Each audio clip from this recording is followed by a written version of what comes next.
Kevin Durant. Kevin Durant. Not Who is it, though? Kevin Durant. Anyways. What else you got, Ev?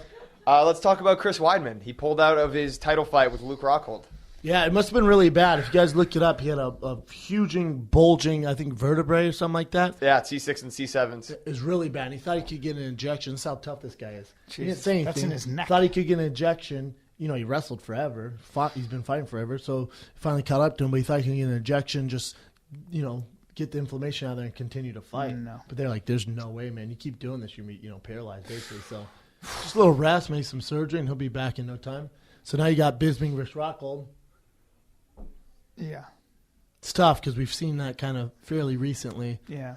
But and for Bisping, though, man, it's about time he got a title shot. But this isn't the way I wanted to get it. I'd love to see Tim Kennedy get in there.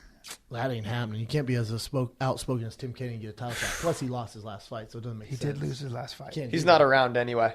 He's overseas. Yeah, he's overseas, but believe me, Tim would come back and Tim would fight right now. On a day's notice. Yeah, he'd take it on a day's notice. But with Bisping, it's tough, and Jacare couldn't take the fight because he's injured. So I'm so happy Bisping finally got his title shot. No one's more deserving, especially what he's given the sport, what he represents for England and all that stuff. But on 12-day notice? It's on June 4th.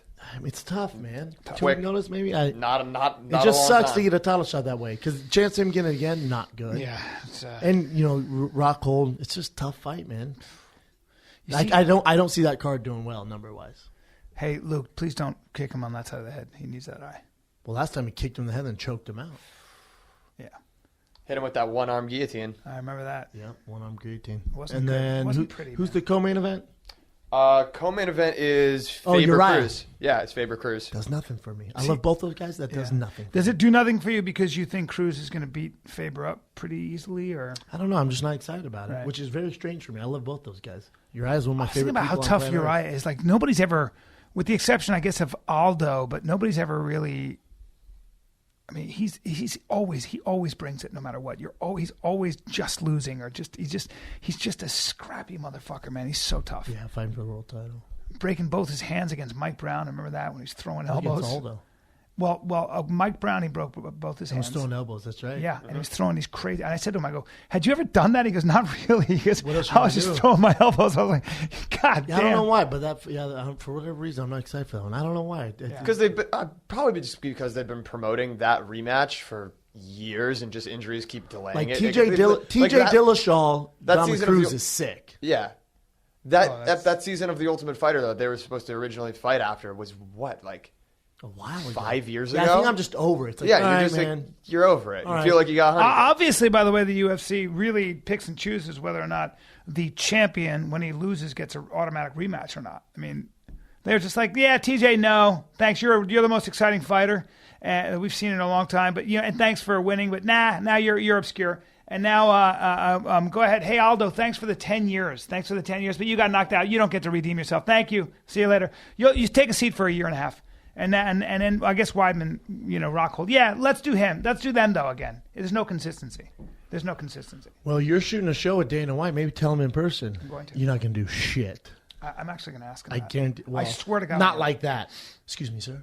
How do you decide the title fight? I'm helping Dana White. He's going to tell you, and you're going to go, yes, sir. I'm helping Dana White and Matt Serra and what's his name? Nick the Tooth, Nick who the I Tooth, love. Do stand-up. I love Matt and Nick the Tooth. Yeah, I'm going to help them do stand-up. They asked me to come for the show. I'm looking for a fight. Looking for a fight. Yeah, Brian's doing that. Oh, you are? Yeah. But the thing is... That's right.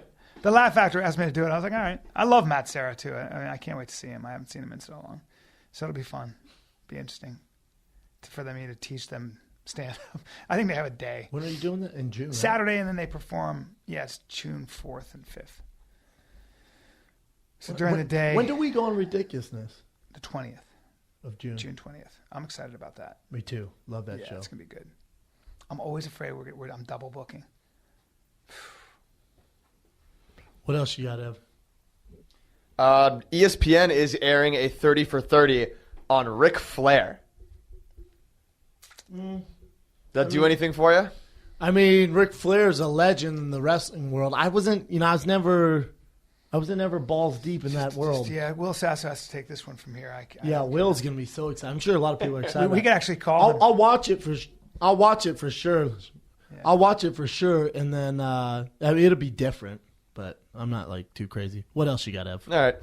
We'll do the UFC's aiming to change the weigh-in, the whole weigh-in process now, and it's going to go into effect for the first time at UFC 199. So they're going to do a mandatory check-in before the weigh-in. The weigh-in, as it stands now, is basically going to exist as just like a cool public spectacle. Like they're going to keep that, but the real numbers important weigh-in part is going to happen beforehand. It's going to happen at, I think, 10 o'clock in the morning, for whatever time zone it's happening at, so everyone has the same amount of time to deal with. And you have to weigh in. You have to come into that week. You have to do a couple different weigh-in check-ins, and you can weigh at the most 8% over your target weight. So if you're coming into a fight week at heavyweight, the most you could possibly weigh in at would be 289.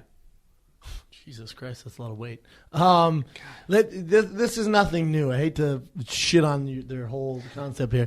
Whenever so you get to the fight on Tuesday and you weigh in on Friday, right? On Tuesday, they make you weigh in to check how far out you're out. Oh. You're out. Burt Watson, I don't know who does it now, some slapdick, but Burt Watson would always check on you.